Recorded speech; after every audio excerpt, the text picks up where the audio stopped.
kalau Bung Rocky ngobrol, nah nggak sadar saya jadinya orang pasti perhatiin lagi nih dress code-nya kita sama-sama putih-putih padahal hari Sabtu ini. Oh. Sorry ya, saya mesti yang disclaimer kami nggak pernah janjian soal dress code. Jadi kebetulan aja pakaian kami seperti kata Bung Rocky itu memang akunya itu aja, jadi nggak sengaja. Stoknya cuman ini.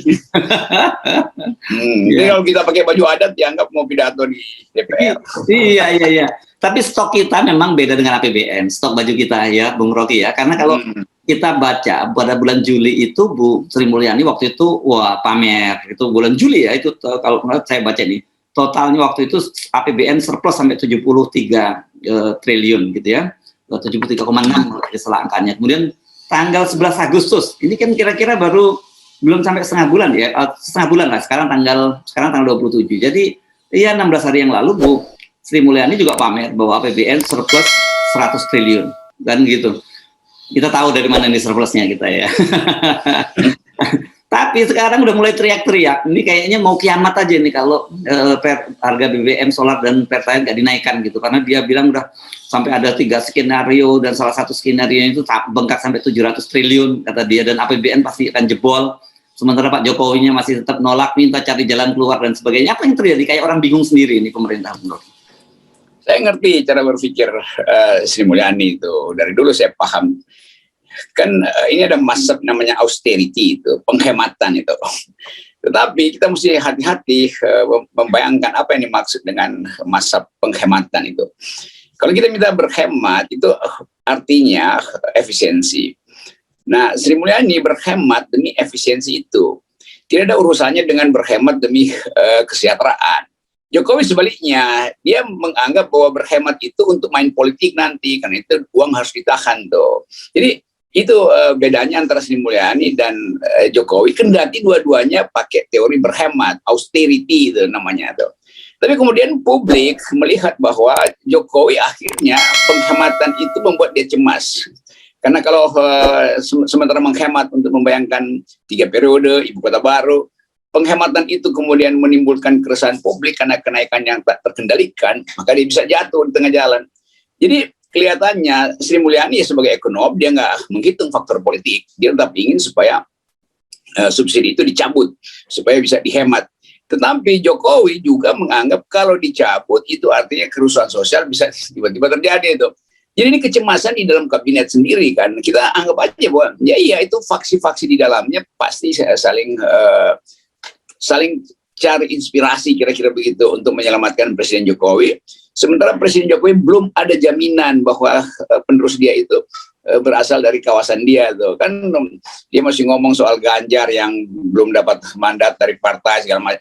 Jadi tetap APBN ini disandra oleh politik, gampangnya begitu tuh. Jadi APBN kita disandra oleh kepentingan politik presiden, bukan kepentingan Sri Mulyani. Sri Mulyani sebagai ekonom selalu menganggap ya udah naikkan aja harganya atau dengan kata lain cabut aja subsidinya tuh.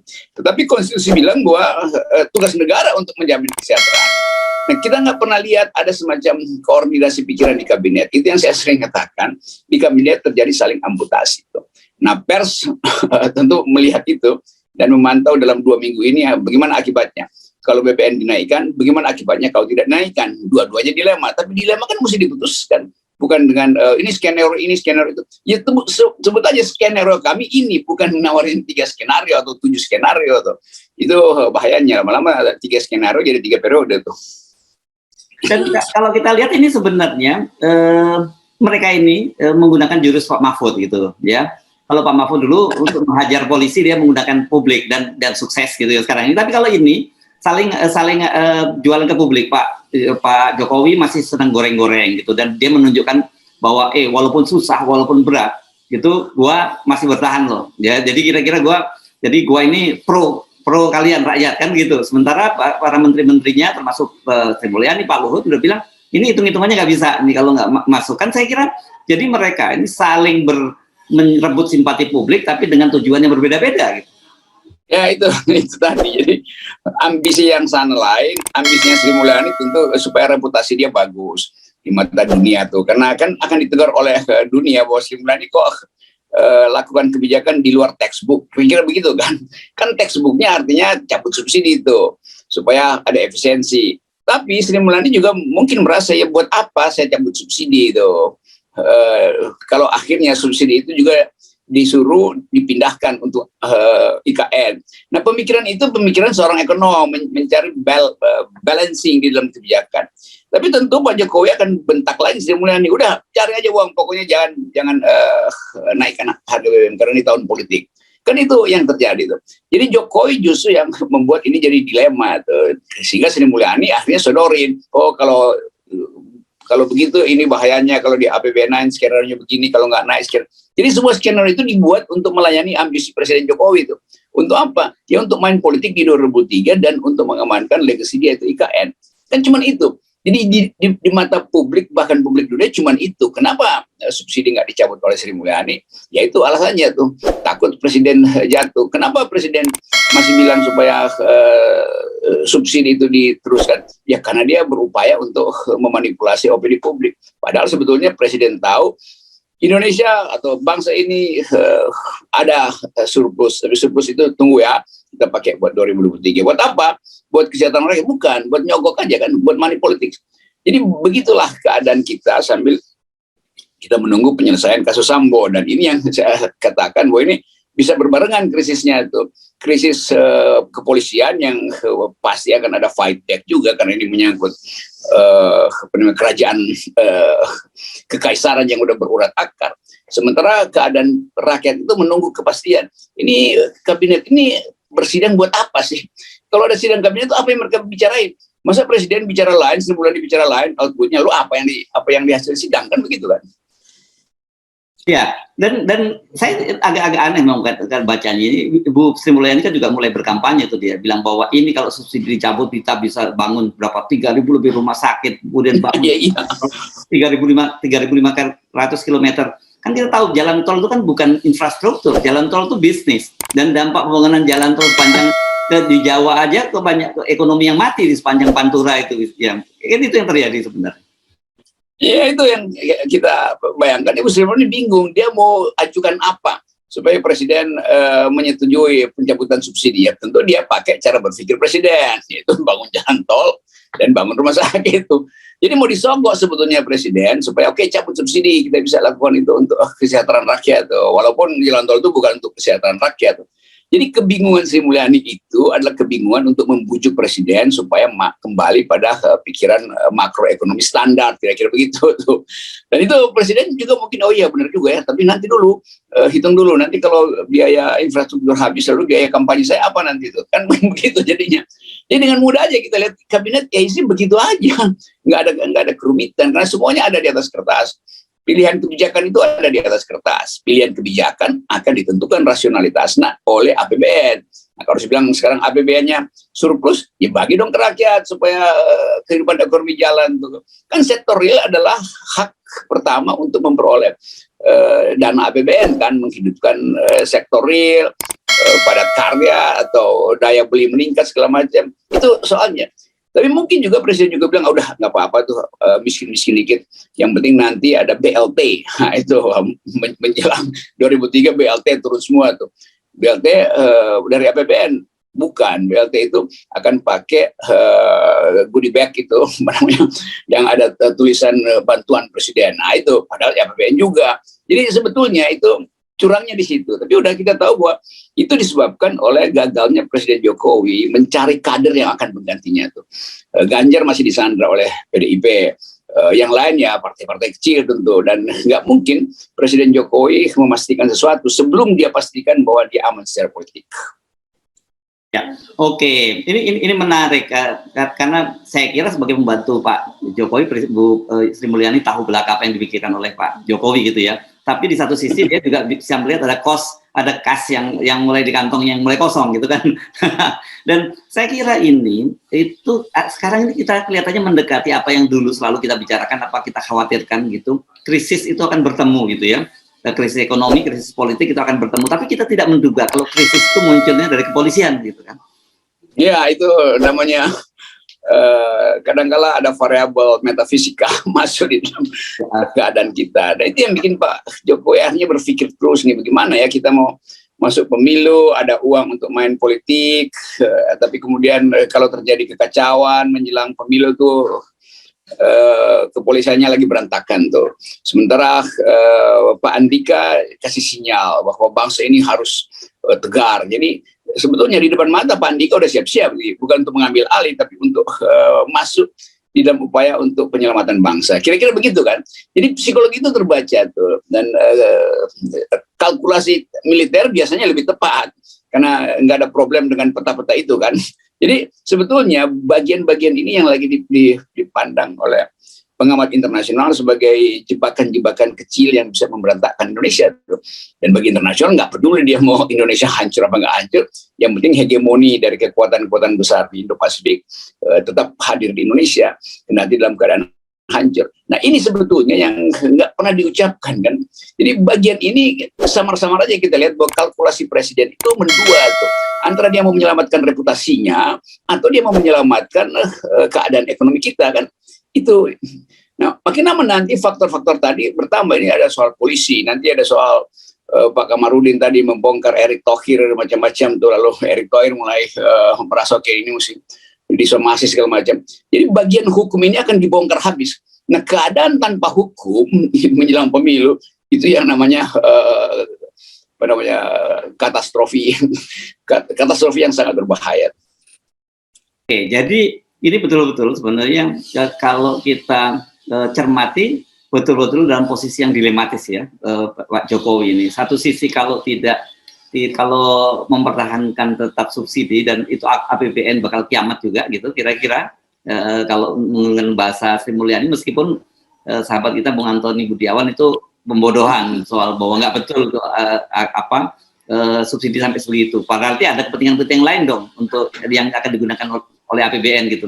Tapi di satu sisi begitu dicabut, saya kira itu ketemu. Kan kita udah sebutkan bahwa sebenarnya apa yang terjadi dengan krisis di kepolisian ini kan bentuk awal dari sebenarnya yang kita sebut sebagai people power ya. Ketika rakyat bersatu menyuarakan suatu kepentingan dan menekan kepolisian, dan itu berhasil gitu. Dan ini kelihatannya orang sudah mulai menyadari itu, bahwa kita selama ini kalau kita nggak bersatu, kalau ada cebong dan kampret terus, ya kita akan terus akan dapat rezim yang memanipulasi kita gitu. Itu udah mulai ada kesadaran semacam itu. Ya, itu kesadaran yang terbentuk karena wisdom rakyat berlangsung tuh.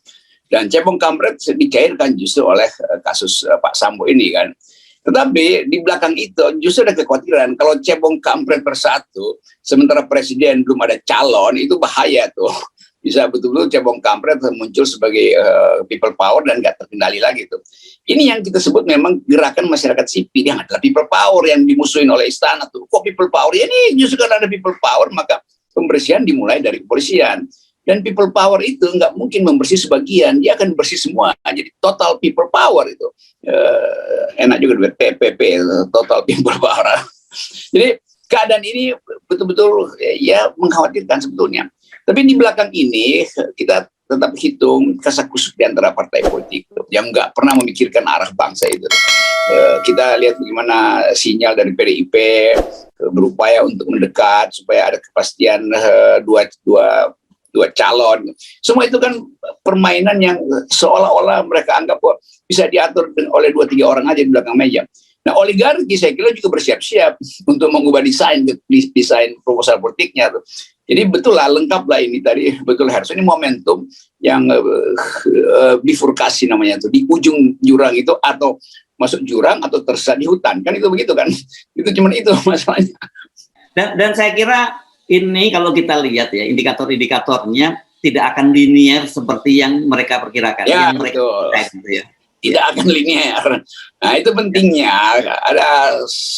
mestinya ada think tank di istana itu yang juga punya koneksi dengan masyarakat sipil. Kalau mereka di istana itu merasa ya kami bisa selesaikan, itu bahaya. Yang saya bayangkan dulu ada semacam Ciganjur gitu, gerakan Ciganjur, ada masyarakat sipil di situ, ada masyarakat politik dan ada tokoh-tokoh bangsa. Tapi kelihatannya itu nggak mungkin terjadi. Jadi bahaya di depan mata konfrontasi antara negara dan masyarakat sipil itu bisa betul-betul berasap atau berapi. Nah, belum berdarah-darah mungkin, tapi kelihatannya akan begitu tuh. Karena semua faktor crossfire di situ kan, kesulitan ekonomi, kekacauan ketertiban karena masalah polisi, keadaan global yang berantakan di Asia di Asia Selatan, lalu saling amputasi di antara menteri dalam kabinet. Udah, itu namanya total chaos, total total kekacauan itu. Ya. Nah, ini untungnya sekarang ini kita nggak dengar lagi buzzer itu. Kalau ada pun tinggal kecil aja yang selalu goreng-goreng gitu ya. Ya kalau kita ngomong gini sekarang kita bisa dengan enak ngomong karena ini kita bukan memprovokasi, kita justru mengingatkan pemerintah ada indikator-indikator yang tampak jelas gitu akan ketemu itu ya. Krisis dari public distrust terhadap pemerintah dimulai dengan kepolisian yang saya kira sekarang mulai coba dibenahi. Ini tapi sangat tergantung bagaimana Pak Listio Sigit mengendalikan ini gitu ya. Dalam situ ini kan sekarang seperti mengalami turbulensi kepolisian ya. Kalau Pak Listio Sigit bisa mengendalikan dan itu saya kira ini bisa dikurangi gitu risiko-risikonya. Dan sebenarnya tip kita untuk mengurangi itu gampang kok. Timbulkan aja rasa keadilan di masyarakat gitu ya. Perceived injustice itu kita hapus, itu turbulensinya saya kira selesai. Itu kan? Memang itu rumusnya cuma itu.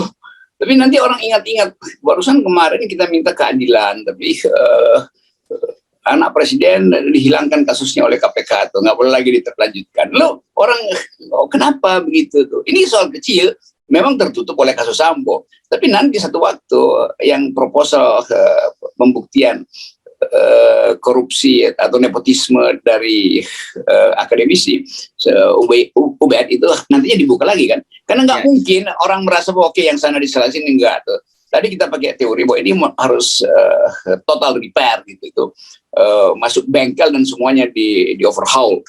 Nah, keadaan ini yang membahayakan kita karena soal ekonomi itu. Keadaan ini membahayakan kita karena kita lihat kecemasan Pak Listio kemarin di DPR, wajahnya tuh terlihat cemas dan menjawab hati-hati itu.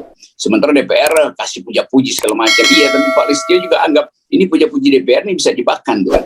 Karena soal-soal begituan, jangan-jangan dia puja-puji di belakang layar dia udah konsolidasikan upaya untuk sekaligus mengganti Kapolri itu dengan narasi macam-macam tuh. Jadi itu yang terjadi tuh. Jadi kita kasih semangat pada Pak Sigit sambil memberitahu beliau bahwa beliau juga ada di ujung tanduk karena ya tetap mungkin ada peta baru nanti di mana beliau tiba-tiba udah disebutkan tuh bahwa ini gabungan antara peta apa kemarin tuh dua peta Sambo dan anti Sambo, tiba-tiba Sigit ada di tengah. Itu berat tuh. Jadi keadaan itu, tapi kita kasih dorongan aja Pak Sigit supaya coba maksimalkan nego dengan diri sendiri tuh secara batinnya tuh. Rumusnya sebenarnya gampang ya, ikuti saja apa yang jadi rasa keadilan publik dan itu sebenarnya persoalan yang selama ini muncul. Sementara untuk Bu Sri Mulyani dan Pak Jokowi silahkan lanjutkan deal-deal politiknya dan kita akan menonton siapa di antara mereka yang akhirnya bisa memenangkan itu. Dan tapi saya kira tentu saja otoritasnya pada Pak Jokowi dan kita tahu apa yang selama ini kita udah bisa lah memahami cara berpikir Pak Jokowi dan kira-kira keputusan apa yang diambil Pak Jokowi kita sudah paham. Ya, tekanan para ekonom di luar tidak ada urusan dengan politik. Antoni Budiawan itu selalu hanya memberi kalkulasi rasional menurut perhitungan metodologis dia itu. Teman kita awalil juga begitu tuh. Jadi ini semua ekonom murni itu yang hanya memberitahu bahwa jangan dulu dengar uraian dari presiden karena banyak bohongnya di situ. Jangan dulu dengar uraian dari Ibu Sri Mulyani, banyak bohong di situ. Menyatakan bohong itu bukan bohong secara politis, tetapi efek bohong itu adalah politis kan. Kan mempermainkan metodologi, mempermainkan statistik itu secara publik berbahaya secara politis. Itu yang diingatkan oleh ekonom-ekonom kita. Tapi yang diingatkan oleh konstitusi adalah 0%. Oke, silaturahmi 0%, ya. Yeah.